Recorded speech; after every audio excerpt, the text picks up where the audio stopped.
versus rewards. So typically, in the past, if an entrepreneur wanted to get funding, he or she would have to turn to high net worth investors, banks, or personal credit cards. So to your right, you will see like a typical capital raise journey that the entrepreneur, that startup goes through. And so in the beginning stages, it's called what's called the valley of death. It's really where businesses start and fail at before they even move to the early stage or late stage investments. So not to get too deep in this, we can be creating another video to dive a little deep into this. But typically right here in the beginning stages of the valley of death is where your angels, friends, and family rounds and your seed capital investors are located. So this is where really the equity crowdfunding plays a major part in the capital raise journey. So in the crowdfunding world, there is an alternative to this scenario, which is called equity crowdfunding. So real brief, reward-based, as we went over in the first video, is cost-effective. It doesn't really cost you anything to get on a reward-based crowdfunding. So like Crowd Wall Street, it doesn't cost you a dime to raise capital on our platform or to start raising capital on our platform. The way our platform get paid is through the success of your capital raise. So reward-based crowdfunding is real cost-effective. Again, 100% ownership. When raising money through reward-based, you don't give up any equity of your company. Also, reward-based is consider your friends and family or your pre-seed round. So this is really an opportunity for you to have access to capital in the beginning stage where your company really don't have traction, it don't have social proof. And in most cases, most investors or even banks would not invest or lend you money in your business if you don't have no revenue, no traction, no social proof, nothing, right? So you really hit a dead end when it comes to those avenues. But reward-based, you're able to access capital that substitute, that alternative funding where you're trying to access, high net worth investors. And then again, it helps build social proof. If you're able to successfully raise capital through reward-based crowdfunding, you can then obtain social proof because it shows that you have a market out there for whatever product or services that you're looking to offer. Now, when you're talking about equity, there's a bigger financial potential. If you watch the first video, I had pretty much said that when you look at equity crowdfunding platforms, you will see more of a higher capital raise from entrepreneurs in that space because you're giving out equity. So in most cases, most of these companies are raising $250,000, $1 million, all the way up to $14 million. So there's a bigger financial potential versus reward-based. Typical reward-based capital raise can range from $10,000 to $30,000 to $35,000, right? Because with reward-based, you're just looking for enough money to help with the launch of your product or the launch of your service, the launch of your business. You're not really looking for, $1 million to $2 million because again, your business model hasn't been proven yet. It hasn't been perfected yet. So no one's really going to invest a ton of money in something that has no traction, no revenue, no social proof. That's why the limits when it comes reward-based is lower.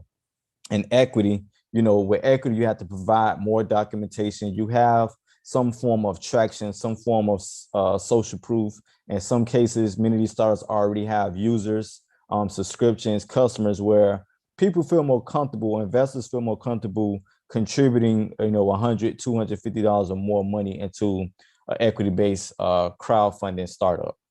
The next thing with equity, you get to retain significant ownership, meaning in some cases in the early stages, if you end up targeting an angel investor or a VC or what they call a super angel or a shark, in many cases, they may take more equity in your company because they feel like they're taking more risks by giving you more money to a unproven business that hasn't really showed anything yet.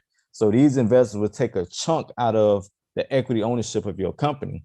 With equity based, you kind of control how much equity you want to give up in your business. So that's one of the beauty things about equity crowdfunding. You actually have a say-so in how much equity you want to give up through crowdfunding.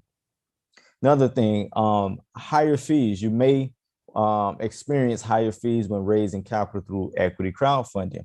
Part of the reason for that, because now, in most cases, depending on where you're at in your business, if you need help to structure your campaign, you need help with creating legal documents, all of these will come at a cost. And then in most campaigns will charge a higher success fee on the back end as well. And then you have to worry about SEC fees that you have to pay. So again, not to get into too much details, we will be creating another series where we dive deep into equity crowdfunding, where you can understand all the nuts and bolts when it comes to equity crowdfunding. But just know that equity crowdfunding does carry higher fees than reward based. Next thing, seed round. Equity crowdfunding can be considered a seed round in your capital raise. Seed round typically involves, most so angel investors, and sometimes, especially now, venture capital firms as well. But now you can kind of bypass the angel investors or the wealthy angel investors or credit investors or, your VCs, and go straight to crowdfunding and raise capital that way.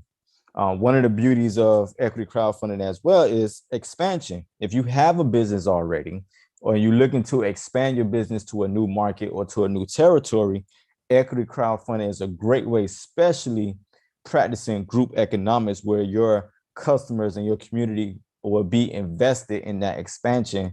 Equity crowdfunding is a great tool to use to expand your business, open up a franchise, or expand into a different territory, where you give up a small piece of ownership of that expansion, and it's easier for you to raise, $250,000 to $300,000 through equity crowdfunding.